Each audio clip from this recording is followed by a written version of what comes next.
बिस्मिल्लाहिर्रहमानिर्रहीम, अस्सलाम वालेकुम स्टूडेंट्स। उम्मीद है कि आप सब खैरियत से होंगे। स्टूडेंट्स, आज की इस क्लास में हम द न्यू क्लासिकल और Augustan school in English literature के ऊपर बात करेंगे। तो बेटा इंशाल्लाह इस वीडियो के एंड में आपको अंदाज़ा होगा कि why 18th century we call 18th century as the new classical age और द अगस्टन एज। याद रखिए बेटा, हमारे पास जो जितने भी 18th सेंचुरी के आथर्स हैं, जितने भी 18th सेंचुरी के राइटर्स हैं, डॉक्टर जॉनसन से लेके ड्राइडन से लेके डॉक्टर जॉनसन तक, उन्होंने उन सब ने जो है हमारे पास ग्रीक एंड रोमन पोइट्स को फॉलो की।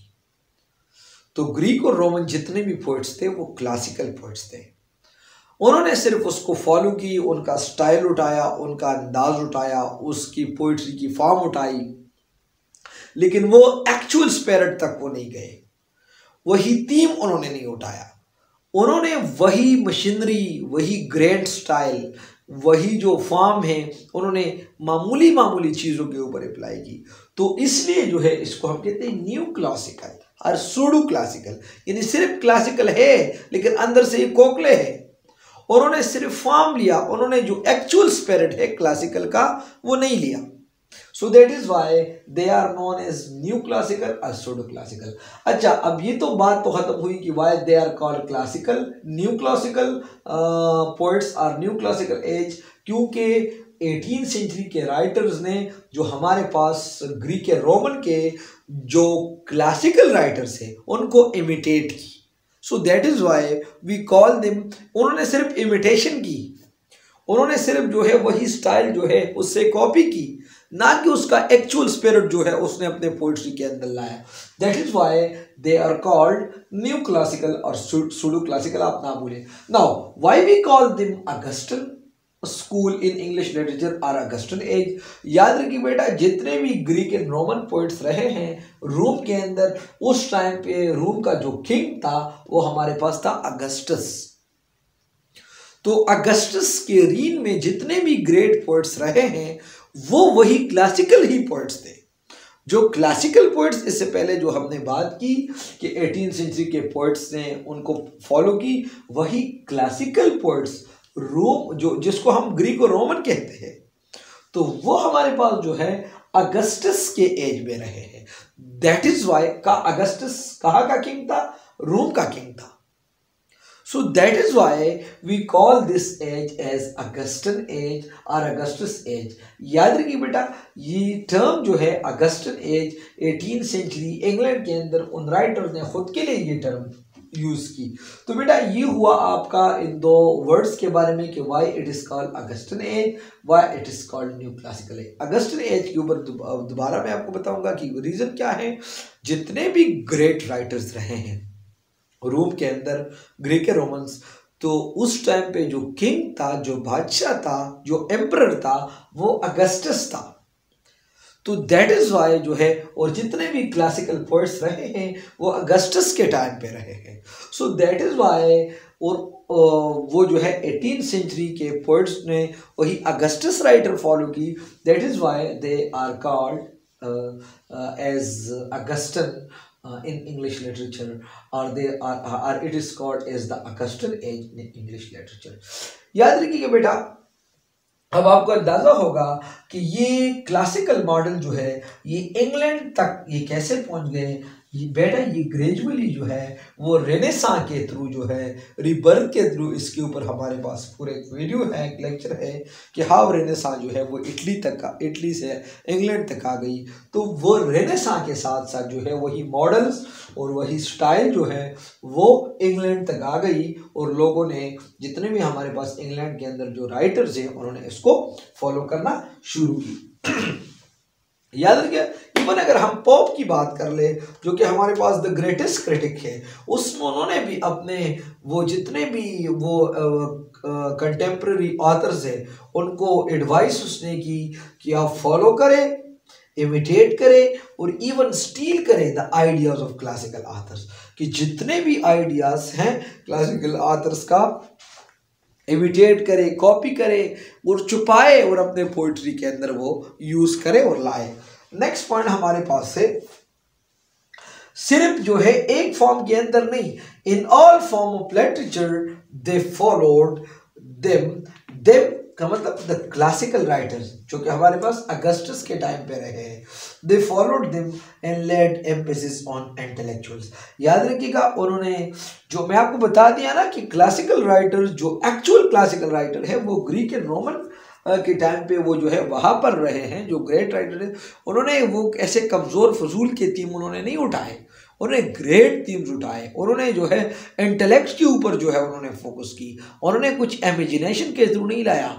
ये जो पोइट्री है क्लासिकल पोइट्री, दिमाग के साथ जो है बंदे को वैसे समझ नहीं आता, उन्हें पूरा इसके ऊपर फोकस होना है, क्योंकि उसके अंदर उन्होंने पोएटिक डिक्शन यूज़ की, हीरोइक कपलेट उन्होंने यूज़ की।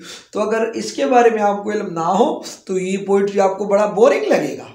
तो जो है उन्होंने क्या की, उन्होंने एम्फेसिस इंटेलेक्चुअल और उन्होंने माइंड के ऊपर जो है ऐसे पोइट्री लिखे जो एक बंदे को मजबूर करे सोच और विचार पे। Next, their poetry is breed more in the head than the heart. तो इसका पोइट्री जो है ये मोर, इसके पोइट्री का टारगेट जो था वो हेड था, फीलिंग नहीं थी, वो सोचता समझता।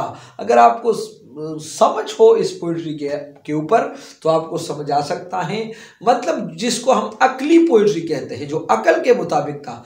इसके बाद जो है हमारे पास फिर रोमांटिसिज्म जो आ गई, जो कि 1798 से शुरू हुई। So it was then against this school of poetry. लेकिन अगर आपको आसान अल्फाज में बताऊं, अगर आप न्यू क्लासिकल को जानना चाहते हो तो आप रोमांटिक्स को समझे, तो जो रोमांटिक्स का उलट है तो वह हमारे पास है न्यू क्लासिकल पोइट्री और न्यू क्लासिकल एज और न्यू क्लासिकल एरा। तो ये मोर जो है ये more a feeling toward head than heart. अच्छा, this school is basically satirizing, satirical and didactic।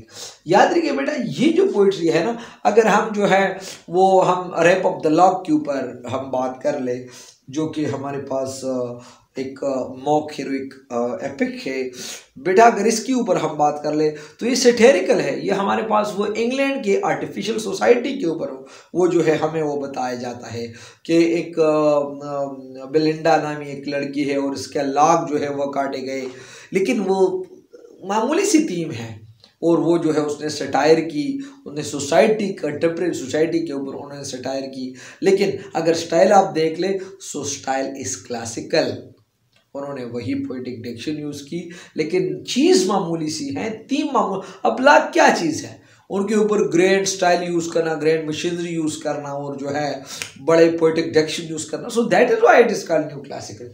ठीक है बेटा, they wrote their poetry in poetic Dickson.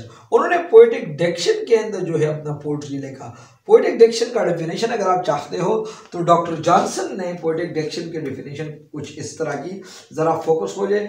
Doctor Johnson poetic defined poetic diction as a system of words at once refined, ऐसा अल्फाजों का वो चुनाव जो रिफाइंड हो from the grossness of the domestic use.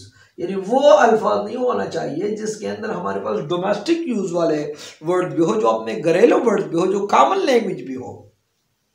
In free from the harshness of terms appropriate to the particular art. यानी वो जो है इसके अंदर ना हार्शनेस होना चाहिए, ना कॉमन लैंग्वेज होना चाहिए, और जो है अप्रोप्रिएट वर्ड्स होना चाहिए कि पोइट्री के लिए ये मुनासिब हो, वो अल्फाज आप यूज़ करें बेटा। तो ये जो है डॉक्टर जॉनसन ने जो है आपको बताया कि हमारे पास पोएटिक डिक्शन क्या है। ठीक है बेटा, नेक्स्ट हमारे पास है कि उन्होंने जो है अपना पोइट्री जो है वो हीरोइक कपलेट के अंदर लिखी। उन्होंने सारे फॉर्म्स ऑफ पोइट्री जो है, जैसे कि हमारे पास स्टेंजा और वर्स फॉर्म, मतलब जितने भी हमारे पास जो क्वार्टरेन, मतलब जितने भी स्टेंजा फॉर्म है उन्होंने उसको रद्द की। उन्होंने हीरोइक कपलेट को लिखा क्योंकि वो क्लासिकल्स को फॉलो करते थे। और ये लास्ट बात जो है, बहुत आखिरी बात जो है, ये पोइट्री जो है ना, ये एरिस्टोक्रेटिक क्लास के लिए थी। ये कोई आम लोगों के लिए वो पोइट्री नहीं थी कि कोई आम बंदा भी वो आके और पोइट्री को रीड आउट करना शुरू करे उसको समझ, बल्कि वो जो है उस टाइम के नवाब और ग्रेट लोगों के लिए ये पोइट्री थी। सो बेटा आई होप कि आपको इस बात का समझ आया कि why we call it new classical poetry, why we call it Augustan poetry, और why we call it new classical age, और why we call it Augustan age, and it is about the 18th century.